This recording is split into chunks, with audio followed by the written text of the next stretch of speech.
give a huge welcome to our keynote speaker, Sam Dyson, everybody.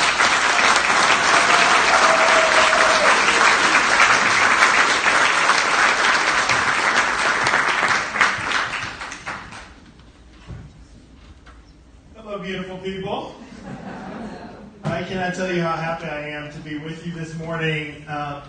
And before I say anything, I want to ask you to say something. I want to invite you to tell us what you think by filling out a very short poll. It's 2 questions. Each question asks for a one-word answer.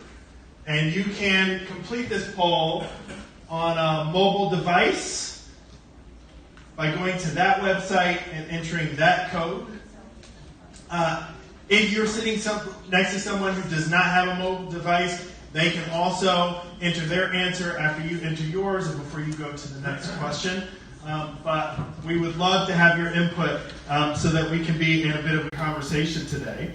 And while you're doing that, I just want to give some thanks to some people.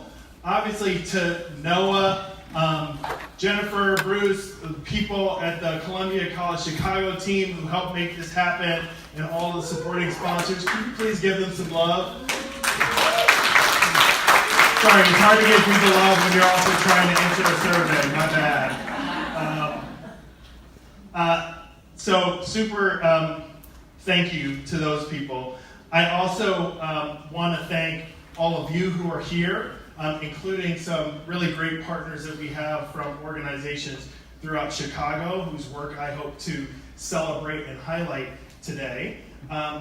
And I also want to give some love to my team, my colleagues at the Chicago Learning Exchange. So I'm leaving this slide.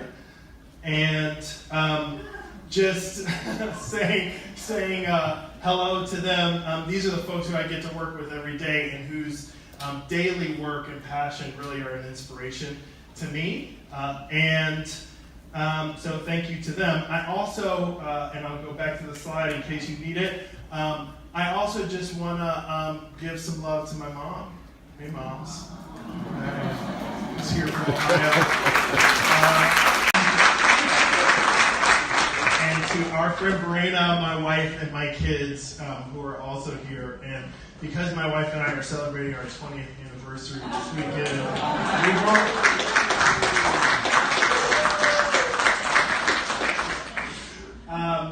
we unfortunately won't be able to be with you after lunch today, but we're really excited to be part of starting off this day with some reflections. And because we are talking about technology and education, my starting assumption is that whenever we're talking about technology and education, we're talking about more than technology. And so I hope today to be able to zoom out a little bit and to think broadly about 2 big questions, and breaking today's opening remarks into 2 parts. What are the essential components of transformative learning, the kind of learning that changes lives? And part 2, what's the role of technology to help make those kinds of experiences possible? So let's start, part 1. Again, I said I wanted to zoom out. I am Sam Dyson, and I am an Eagle Scout from Oberlin, Ohio. For those of you who don't know it, Oberlin, Ohio is about 5 or 6 hours drive from Chicago. It is a precious little place. If you find places precious that you can't get to without driving past farmland from whatever direction. The one high school in the town is also precious and small. My graduating class of 1991 had 88 students in it, which is a long way from Chicago. And this is the church where I spent a lot of my time and had my Eagle Scout Court of Honor. And that arrow points to the basement where I spent most of my time. This is me, circa 1990, at that Eagle Scout Court of Honor. If you have trouble picking me out, I'm the one on the left. And with a man, a 91-year-old man who we were honoring at that ceremony as well. Becoming an Eagle Scout was the biggest and most significant achievement of my teenage years, even more than getting accepted into college. It meant a lot to me, and not just because of the final achievement.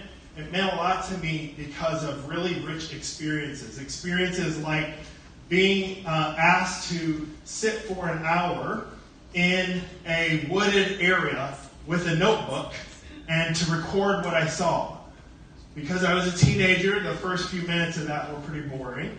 But once things quieted down and the woods forgot about me, all kinds of things started happening that I had never seen before. And it was really the first time that the word ecosystem took on some real meaning to me. And I saw connections there that I had never seen before. And experiences like that and skills that came out of it included skills in, for example, environmental science. My Eagle Scout experience included a pathway that was not just a lockstep series of progressions from rank to rank, but actually had a lot of choice about things I could explore, from the arts to sciences to civics. It was also a time where I formed some really important relationships for myself, not just with my peers, but also with caring adults who were really father figures to me in my life at a time when I really badly needed that. It even shaped my identity with little mottos, even images of helping old ladies across the street. Actually changed my sense of myself and who I wanted to be and how I wanted to show up in places. And of course, like any good learning experience, it had some pretty delicious hooks to get me in the door in the first place. There were a lot of things about becoming an Eagle Scout that were meaningful to me. But the thing that really stood out for me in this transformative learning experience, a learning experience that really changed my life, was the experience itself. There is no transformative learning without transformative experiences. And those experiences really helped give me the biggest possible life in a pretty small place. The importance of the role of experience in learning was something I encountered again as an educator. I taught physics for 10 years, one of them in South Africa, and 9 of them here in Chicago. And on one occasion, I was doing a momentum demonstration. Some rolling carts that move along a metal track. They collide, and it demonstrates something about conservation of momentum. And I knew enough about trying to engage learners that I asked young people to make predictions and do some pre-work that prepared them for this demonstration. And so we did the demonstration. The carts rolled along the track, and they collided. And a girl standing near me, looking at this thing happen, said, "I don't believe it." Not like, "Thank you, Mr. Dyson, for showing me this new thing. I have some new understanding. Wow, how amazing. I don't believe it." But like, "I just saw what happened, and it so differs from what I expected to happen that I completely reject it. I don't believe it." Which, for me, was, I think, the most important learning experience of my teaching career. And it drove home the point that our job as educators, if we're going to engage what young people actually believe, we're going to have to do that by designing experiences, meaningful experiences, where something happening on the outside, like an observation, connects with something happening for the young person on the inside. And I think that is something that I want us to be thinking about as we think about the experiences that we are trying to create and use technology to enable. So I want to ask you what you think the essential ingredients of transformative learning are. I've argued that it's about fundamentally meaningful experiences. And I want to see what you have said, and I hope you've had time to enter your responses to this poll. If you haven't, quickly do it now. Let's see what you think. Wow. This is a word cloud where the biggest words are the ones that were answered most commonly. There are 162 responses you can see here, and this is beautiful. Creativity, passion, agency looks like the biggest one here. Engagement, connection, collaboration. This is lovely. I will definitely share this after this talk and make it part of the slides, which will also be shared. So we've now had a chance to see what you think are the essential ingredients of transformative learning and what I think. Let's hear what research says are the essentials for transformative learning.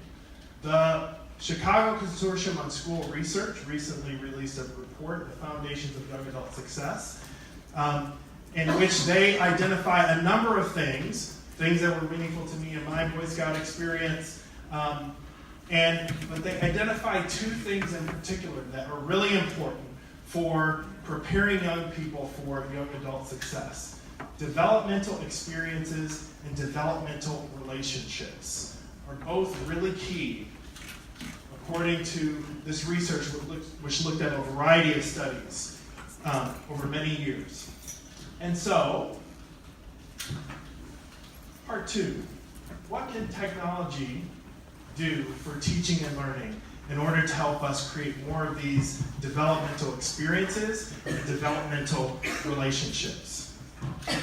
Because I mentioned I want to think broadly as we gradually zoom in and think specifically about digital badges, I want to start with an example of great curiosity to me about human engagement in society broadly, aided by technology. And that example is Amazon product reviews.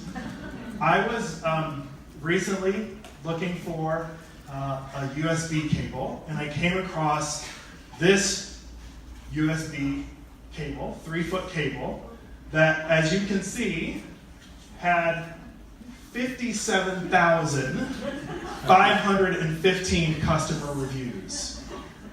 What is technology doing that prompts 57,515 people to enter a product review for a 3-foot cable? It is a 2-pack. So that's true. Is technology making people insane? So this could be, I should say, as a disclaimer, I am not an expert or researcher in technology and society, but I am holding a microphone, so I will say what I think. This could be about reputation. For example, this reviewer, Average Joe, who's a top 500 reviewer, has 2,884 people who found his review helpful. And maybe people are super motivated to submit reviews that other people find helpful, so that they're better than the average Joe. Maybe that's it. I don't actually think so. And I also don't think this is about the power of this big number. I don't think anybody is thinking, I better keep submitting reviews, because I'm sure there are people out there who don't know whether to buy this 3-foot cable unless there are 100,000 reviews submitted. I think this is really about elevating the value of N=1. That each individual has a unique experience that they are motivated enough to share, and technology is providing them a platform to share that experience. And this is actually something that I think the internet in general has done. And for any of us who wants to engage people and think about the factors that help motivate human engagement, especially supported by technology, this is something really worth paying attention to. But zooming a little further, getting closer to the topic at hand today, what about educational technology? Technology used in educational context. What is that for? I'd like to hear what you have to say based on your poll responses. And I will go to the next question. educational technology. It's for access. A lot of people agree based on the size of that. But there's also an incredible diversity here, given the number of different responses people gave. But it's lovely to see access and equity at the center of this.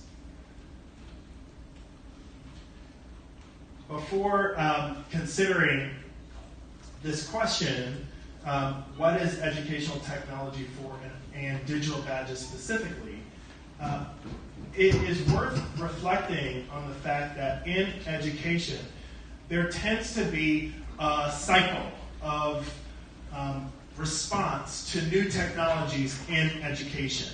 And I would like to propose 3 stages that we typically go through as educators when it comes to advent of some new technology in education. And the first phase is the craze, where people rush in with such enthusiasm and hopes for the potential of this new technology to completely transform learning and teaching that it's like pandemonium. And this is not new to our time. Larry Cuban, who wrote Teachers and Machines, quotes someone from the last century talking about the potential impact of AM/FM radio. That person said, with radio, the underprivileged school becomes the privileged. So y'all can go home. You are late. Problems have been solved by radio. Step 2, after the craze is over, a really meaningful thing occurs, which is the work. Beginning is hard, but continuing is harder, Kevin Ashton writes in his book, How to Fly a Horse, which is about innovation and adoption of new technologies and how we make progress. Creation is a long journey where most turns are wrong and most ends are dead, which is why the organizers of this event had the foresight to have a failure lab panel immediately following these remarks, where people can openly share what some of the failures have been that they've had.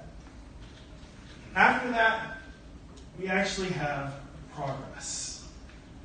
And I think, my friends, that it's fair to say that regarding digital badges, the initial craze is over. And that's a good thing.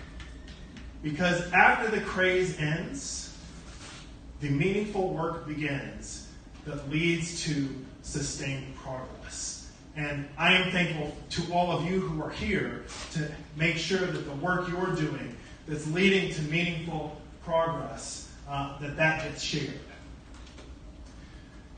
So now we arrive at badges. What is a badge? A badge is a digital representation of a skill or achievement. It has an issuer, someone or some organization that issues the badge, and it has an earner, someone who has earned and receives the badge. It is evidence-based and shareable. At some technical level, it's an image file that has some metadata attached to it, and even in latest standards, those files can include attachments that provide even further evidence of the achievement. And when we consider the role of badges in education, I would like to propose we do that with regard to this model, the SAMR model, which talks about the way in which technology impacts our practice. The unspoken assumption here, which I want to speak, is that technology's real role in education is always to change what is possible in ways that transform our practice and transform the experience for young people. I have often heard over the last several years people refer to badges as just a tool. It's just a tool in education. And I think whenever people say that, our antenna should come up. Because technology is never just a tool. In fact, one of the silliest things to see in society is people using technologies to do things in old ways. It's not about a new way of doing old things. It's about making access to doing new things in new ways. And so let's consider what that might look like in the context of badges. At the first level, there is substituting. That's when a practice that you typically performed in a classroom or after-school program is the same practice, but is simply done with technology. For example, you can imagine in a classroom setting, young people being asked to answer a worksheet using a fillable PDF. They use their computer to write out the answers, they print it out, and they hand it in. That is an example where technology has just allowed for the same task to be done on a new platform. In a badge context, you might be a program provider who wants to give young people a certificate of completion when they finish a program. Instead of giving them a certificate on a piece of paper, you now issue them a digital badge. If that piece of paper or that badge has no deep information about what the young person did to earn it, and it has no means of giving them access to new opportunities, both the paper certificate and the badge are likely to go unused. The next stage in this model is augmenting. This is when the technology basically doesn't change the task that much, but it does improve efficiencies. So, for example, as a physics teacher, we use this tool called WebAssign, where we would give quizzes that would automatically grade the responses and give immediate feedback. The tool itself didn't necessitate us changing the questions we would have asked otherwise, but it did give immediate feedback to young people that was really useful and could help motivate them and inform their growth and progress. In a badge context, you might, at the end of a program, want to provide young people advice about future experiences that they could study based on what they've just completed. So they've done a workshop, you have other workshops in your after-school program, and you print out a piece of paper that shows them what those other workshops that they might be interested based on what they've done. With badges, you could automate that process so that they earn a badge for the workshop and have automatically other badges recommended to them based on what they have done. This augments their experience because it gives them automatic and immediate guidance that could be supported by a mentor.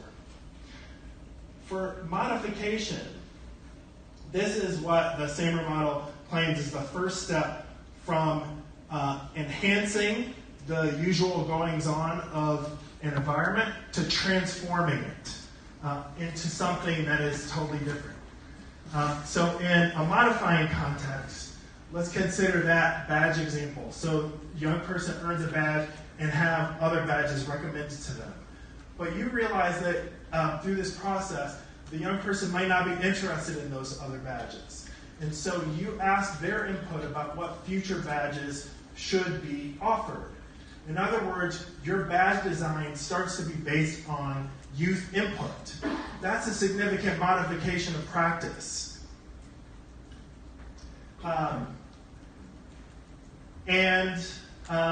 Let's consider then redefining. What does redefining mean? Redefining is when a task you do with the help of technology would have been previously inconceivable. That technology is making possible something that wasn't possible before. So what is inconceivable? This is Chicago. It is a beautiful city on the lake, and it is a city of abundance. It's a place of abundant opportunities to learn and grow. Yet, unfortunately, it has been inconceivable that those opportunities would be accessible to all young people, regardless of their capacity to pay or their income, or where they're from in the city. And so I am part of a new organization, the Chicago Learning Exchange, that is bringing together work that's been happening for some time in the city to try to address this issue. This is an issue for us of equity. And we think equity is achieved when abundance is accessible to all. And that's what we are working for.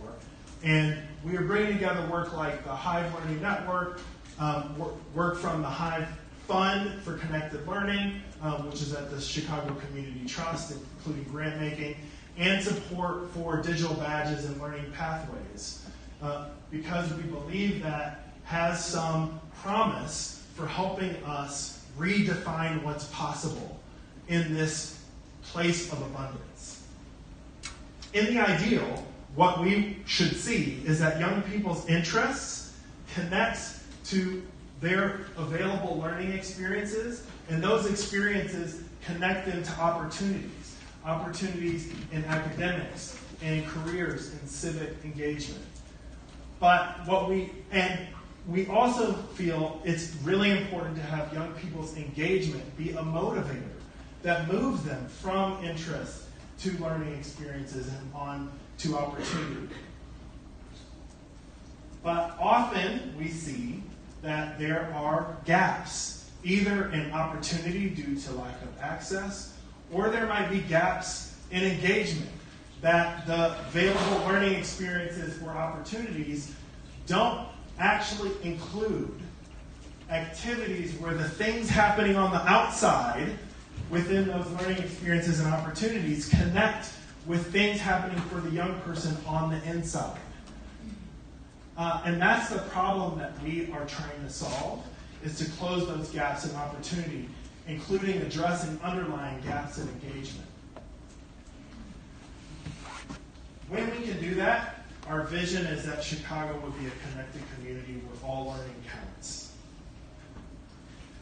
So what does that look like in practice? For us, and specifically coming back, thinking about that SARE model, what does it look like to modify practice and redefine what's possible through programs?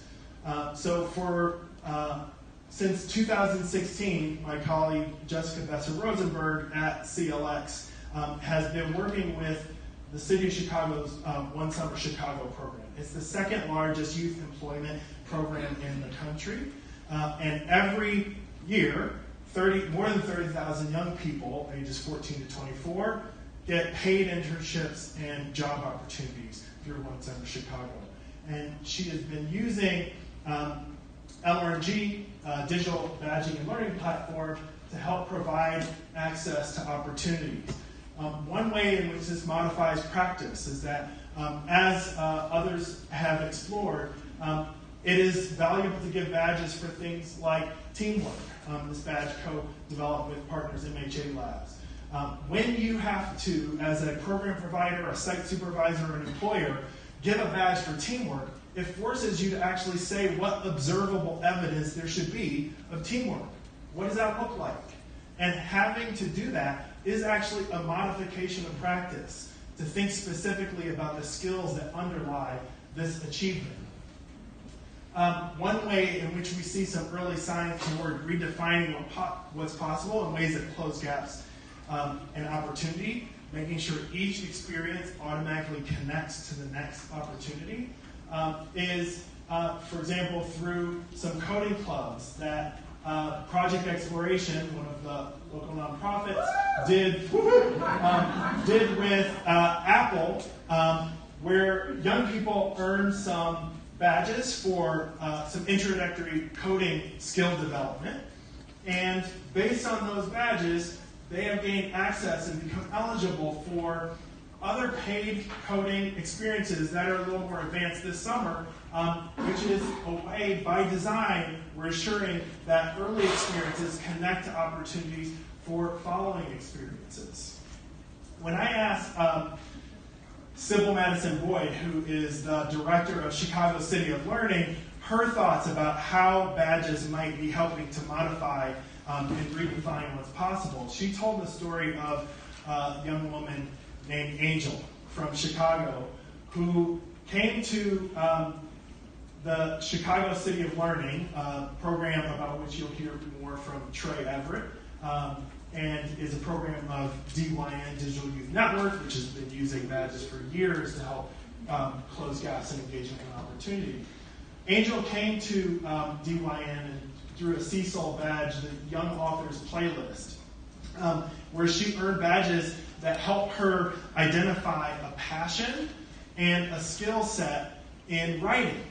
And that early experience opened a lot of doors for Angel. She was then part of Story Week here at Columbia College. She became very involved in the library's Shy Teen Lit Fest, which is a project that High Fund supported, and that has brought over several years now more than 500 teens to a library over a weekend to share their passion and love for writing. It's youth-led, and she was part of leading that process.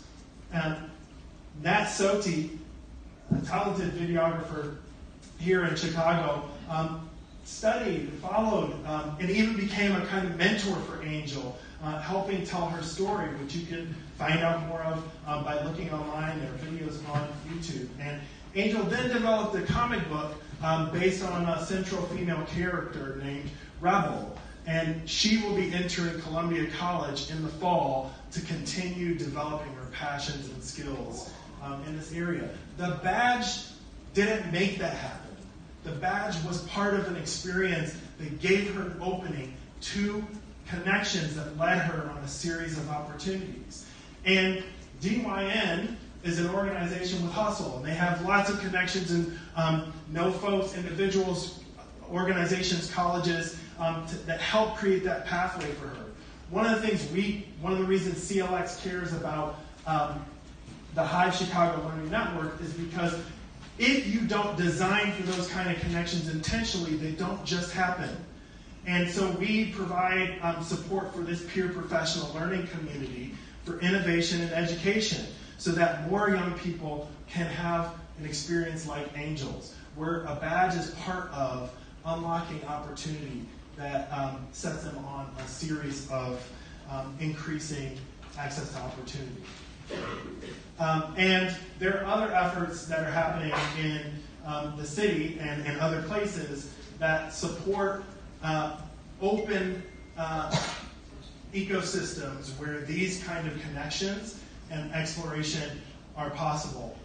Karen Jeffrey, who's been a champion in the Hive community for years and founded For All Systems, has launched For All Backpacks, which is a free platform where young people can recognize that badges can be earned on a number of platforms. But they ought to have the ability, be empowered to bring those badges together so that all of their learning counts. And so this is a free tool developed where if young people choose, they can share those badges, they can see timelines and start to tell their own story of their own growth over time. There is a lot of work left to do. Thankfully, we have gone beyond the craze to the meaningful work where we're seeing sustained progress. And it's thanks to work that you are doing. I would like to close my remarks by making an invitation to you to consider this question for where you are. You are a living part of a strengthening ecosystem which is making the kind of connections that close gaps in engagement and opportunity possible. And that ecosystem will be stronger today because of the connections we make, because of the failures we share, and because of the work that you continue when you get back home. And your voices are the most powerful ones in the room. So as I close and as we get ready for the Failure Lab panel, I would ask you to turn to a neighbor and make a connection. that starts to make your ecosystem stronger. Thank you so much.